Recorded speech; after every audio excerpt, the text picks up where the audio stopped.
To the public and those in attendance, what happened less than 2 weeks ago to Mayor Art Ward is a shock to the City of Bristol. Our hearts and prayers go out to him and his family. First and foremost, it is my sincere hope that he makes a full recovery and returns to work as quickly as possible. In the meantime, the fact that I'm acting mayor is simply a result of circumstances and nothing more. That I have not been elected to this position is not lost on me. I thank my fellow council members for their encouragement and kindness while I work on the city's business the best I can. I have no intention to serve as acting mayor indefinitely and impose any agenda, mine or otherwise.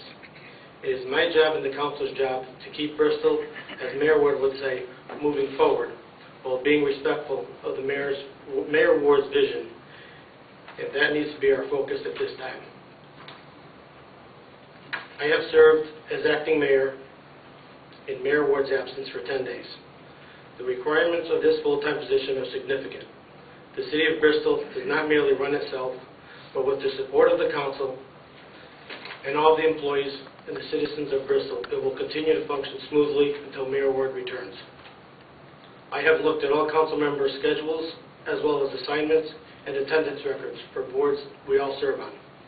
I have taken into account current employment status and the current job commitments that each of us have, as well as our ability to attend meetings at a moment's notice, which is often the case.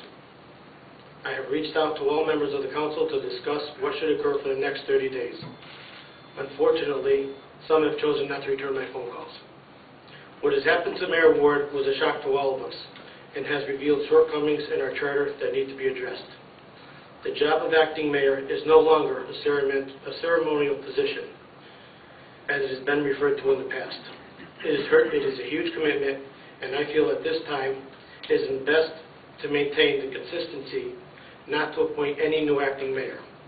I am therefore revoking the name of Kate Matthews from appointment list and will continue to serve as acting mayor until January 11, 2011, when I will appoint another council member to serve. At that point in time, I hope we have much clearer understanding of Mayor Ward's ability to resume his duties. I will continue to rely on the help and goodwill of my fellow council members. Together we will roll up our sleeves and do the city's business the best we can and to pray for a quick recovery of our mayor. Mr. Chair, I would like to ask one question. Go ahead. Of Corporation Counsel. Go ahead. I just would like to know,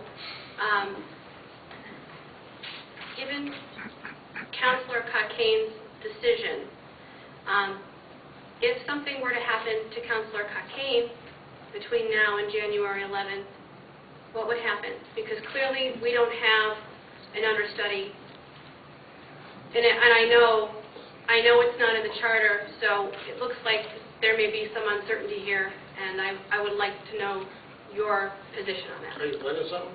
I don't have any plans as of this time. There's a long lane if you do. But you know, I appreciate that, and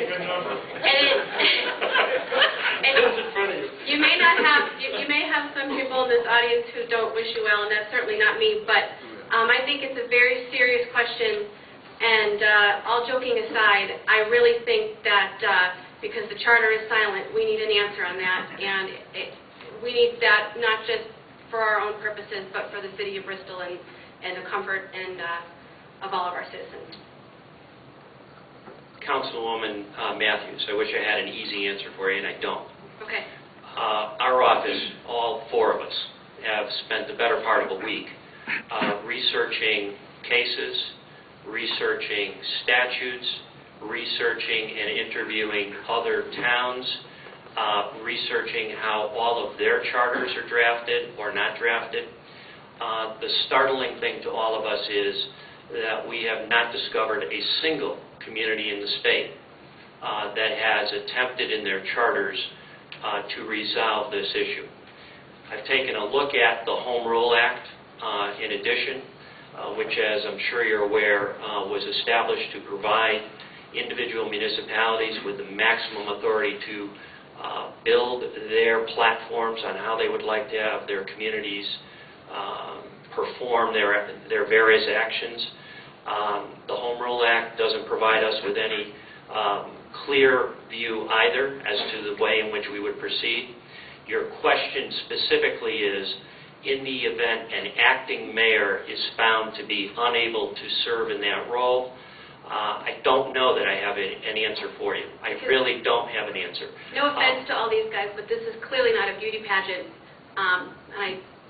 That was supposed to be a joke. But we don't have a first runner-up. We don't have a second runner-up in the event that something else occurs. And I think that we all like to be aware of that. I would tell you, obviously, and I know you've looked at this, Section 14 deals with being abandonment and that being vacancy. There's plenty of case law dealing with those kinds of situations. And in addition, if there is a vacancy in the office of the mayor or the acting mayor, the provisions of the charter allow the panel as a whole to select someone to serve in that capacity. But isn't it also your opinion that incapacity does not constitute a vacancy? Absolutely. So aren't we still in a pickle? So the mayor's still the mayor? The mayor's still the mayor continues to remain the mayor. And we would actually probably have to begin to carve some new historical action on our part. We have no provision. I will say to you, Councilwoman, that it will be my recommendation once you get to your January meeting to consider, as a group, constituting a Charter Revision Commission to immediately begin the process of looking into this very serious question. I know. There's legal opinions and there's facts. So, God help us if you're wrong, if we're ever taken to task or somebody challenges that we're in violation of our charter. We agree. What risk is there if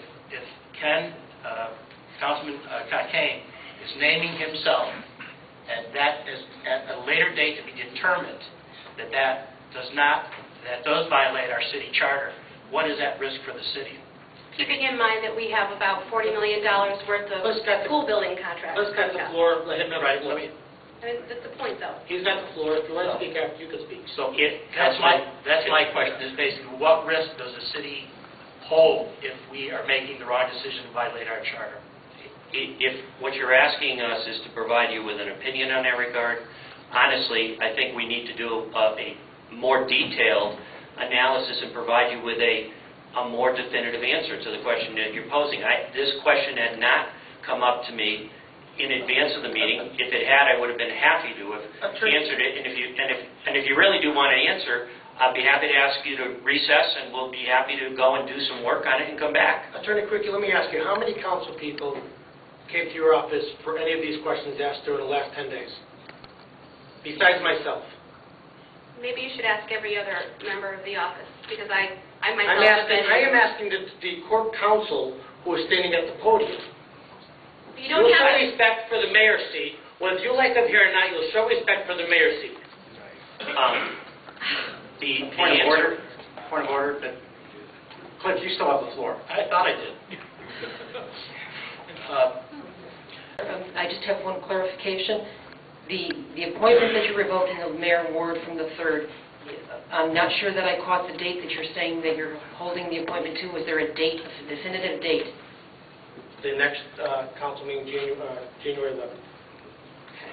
Ken Cockayne held all the cards tonight. He made the decision that he made, and for better or worse, that's the decision that we're stuck with. I'm going to keep on doing the job that I've been doing all along, and that is to be a good and dutiful city councilor who responds to her constituents and follows the agenda that's set by the mayor. There's nothing else that I can do except just stick it out. Happy to answer any questions that anybody has in the city of Bristol. Feel free to call me. But we're going to do our best to keep it business as usual here. Right, so you were saying that the December 3rd appointment by Mayor Ward was an official act. Sure. So that's what you were arguing tonight, is that it was already an official act. How does this acting mayor have the right to do so?